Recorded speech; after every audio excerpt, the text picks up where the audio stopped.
I do plan to do a full and in-depth analysis of Bill at some point. Well, today's the day. I'm gonna take Bill Cipher, rip him open, and see what makes him tick. So a few months ago, I mentioned that I wanted to do a full character analysis of Bill Cipher at some point, and I finally got around to it. So grab your journal, your mystery solving hat, and a couple cans of Pick Cola, because we're going to be here for a while. And a small disclaimer before I start, I'm not a psychology expert or anything, I'm just using the basic information that I know about psychology to break down a character that I really like. So nothing in this video should be taken as professional, psychological, or medical advice.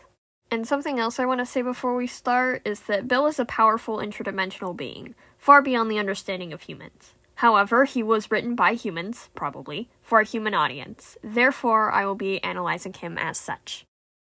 So there are several theories about Bill Cipher's past, which can be categorized under two possibilities. 1, he was always a sadistic maniac, or 2, he went crazy as a result of a traumatic event in his early life.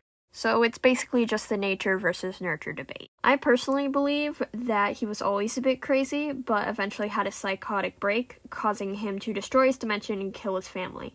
And his psyche only spiraled downwards from there, causing him to become the character we see in the show. None of what I just said is really going to impact how I analyze him. I'm only using canonical content for that. But I just kind of wanted to bring all this up, because I'm a psychology nerd.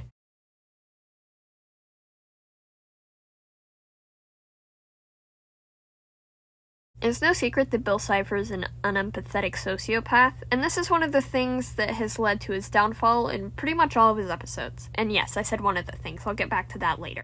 This is something that many people have noted in their analyses of Bill Cipher, and something that I mentioned in my review of Sock Opera. I brought it up in that video because it was the thing that led to Bipper's downfall, as he didn't count on Dipper and Mabel putting each other over their goals. It was also the thing that led to his demise in the series finale. You're a real wise guy, but you made one fatal mistake. You messed with my family. You're making a mistake! I'll give you anything! Money, fame, riches, infinite power, your own galaxy, please! Notice how Bill doesn't offer anything to the Pines family as a whole, only Stan.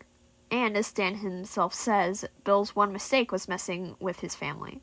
And this tells us that not only does Bill not have any empathy, but he doesn't understand it either. And that leads us pretty well into my next point, manipulation and psychological torment.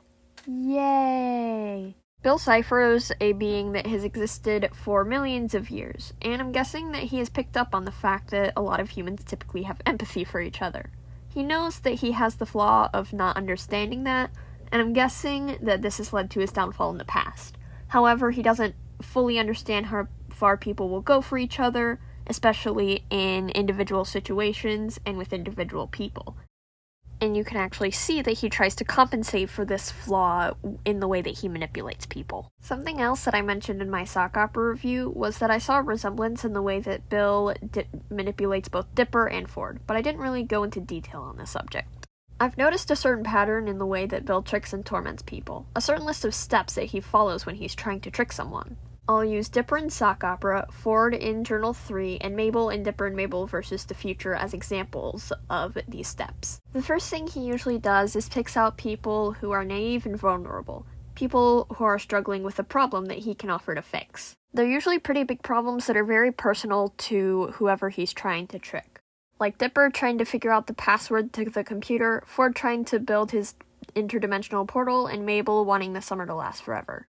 Then he isolates them from the people around them. This is why I think that he's aware of his lack of empathy, because he puts a distance between his target and their family and friends, and convinces them that only he knows what's best, and that everyone else is working against them. And he often picks out people that were already becoming distant. This aspect of Bill's trickery was actually included in, and I'm gonna butcher this name, Madame Macabre's song Decipher. In the lyrics, "You know you've always been different, they'll drag you down, don't you see? It's tough, but you've gotta be brave. They're just dead weight, you've gotta cut away to be free. You know that they'll try to deceive you, your hunches were right from the start. You don't have to sit and play good boy, take a stand and tear this world all apart." This song isn't canon to Gravity Falls, but I really like that these lyrics were included because it describes really well how Bill Cipher will isolate and gaslight his victims. The next thing Bill will usually do is offer his target a solution for their problem in exchange for something that seems pretty small and meaningless. but will keep his words vague so that he can twist the deal into something that will benefit him. He might do this over a long period of time like he did with Stanford, or in just a minute or two like he did with Dipper and Mabel. I think he took a more long-term approach with Ford because there wasn't a time limit of what he wanted to do, and Ford hadn't had any previous experience with Bill and was more likely to fall for his lies. This is why I think that Bill had the biggest impact on Ford's psyche. While yes, both Dipper and Mabel do show signs of trauma, Ford was clearly shown to be extremely unstable for weeks or maybe even months after Bill betrayed him. Likely because he knew that Bill was still watching him and could possess him in his sleep. You can actually see Ford becoming more and more manic and paranoid in the journal, exhibited by things like taping his eyes open so he wouldn't sleep, and this entire page. Now, something I noticed as I was writing this script is that Bill's manipulation technique is very similar to how abusers trap people in toxic relationships, and even how cults indoctrinate members. They target vulnerable people, isolate them from their loved ones, and convince them that only they know what's best, physically and mentally torturing them and brainwashing them in order to drive the victim to depend on the abuser or cult.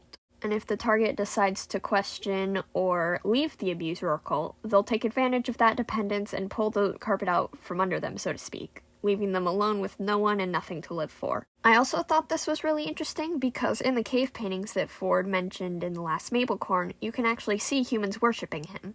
I think that Bill might have actually had a cult at one point, and now uses the same techniques that he would use to indoctrinate people then to make deals with people in the present day. But that's just a theory. A Bill Cipher theory. Now, before we move on to what is, in my opinion, one of the most important parts of Bill Cipher's character, I want to talk about something relatively small that's been on my mind since I finished the show. Bill's reactions to physical sensations.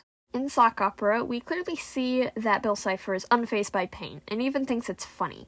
Meanwhile, in Weirdmageddon and Dreamscapers, he does not think it's funny when he gets his eye hurt. I think this is because his species experiences sensations differently than humans, which I think is really fascinating. This theory would also explain why he clearly didn't know what tickling was. That just didn't exist in his home dimension. But I also think that there's another reason that Bill thinks pain is funny in Sock Opera and not in Weirdmageddon. Remember earlier in the video when I said that lack of empathy was only one of the things that led to Bill's downfall in all of his episodes? Well, here's where I'm going to talk about Bill's other big weakness.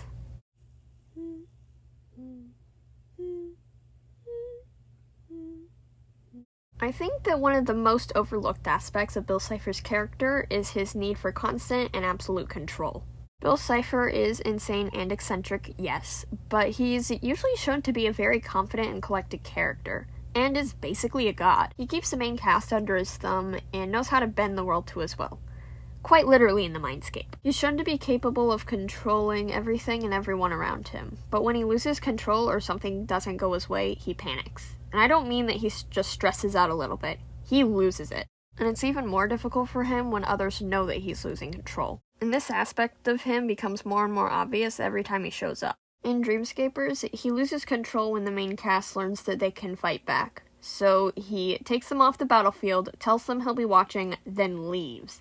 Bill Cipher, the freaking god, let his enemies win a fight because he lost control of the situation. This is shown again in Sock Opera. Mabel uses Dipper's weaknesses against Bill, but he could have still chosen to stay in Dipper's body, and the Pines family wouldn't have really known what to do next. He could have twisted that situation to his advantage, but started panicking the moment he lost control, which led to him getting yeeted out of Dipper's body. Sleep deprivation and getting tickled when you're not expecting it are horrible, yes, but Bill should be able to put up with it just like the rest of us. The last example of this, of course, comes in the finale when Bill Cipher is finally killed. What? The deal's off! What the? No, no, no, no! Oh yeah, you're going down, Bill. You're getting erased. Memory gun. Pretty clever, huh? You idiot! Don't you realize you're destroying your own mind too? It's not like I was using this space for much anyway. Let me out of here! Let me out! Why isn't this working? Now, this is actually one of my favorite scenes in the show, partially because of Stanley's sacrifice, but also because of Bill's behavior. One of my absolute favorite things in storytelling is when the writer pushes a character to their absolute limit, and then just a little bit further, especially if it's a character that is usually collected and in control. I love this aspect of Bill Cipher so much because I love seeing characters like him suffer and react strongly to that suffering. One, because he's evil and deserves it, but also just because it adds a lot to his character. Like, I live for this kind of thing. Quite literally. I don't have to eat food. I just watch this scene 3 times a day, and that's how I survive. So yeah, that's my character analysis of Bill Cipher. I really wish that there was more canonical content of him to analyze, but hey, if you want me to do a dramatic telling of my headcanon on Bill Cipher's backstory, let me know. Even though I'll probably do it regardless of if people want me to. I probably won't do a fanfiction because that's one of the hardest mediums for me to write in, but hey, who knows? Now, I gotta go because I've just been out of town for a whole week and my cat wants me to give her every living moment of my time.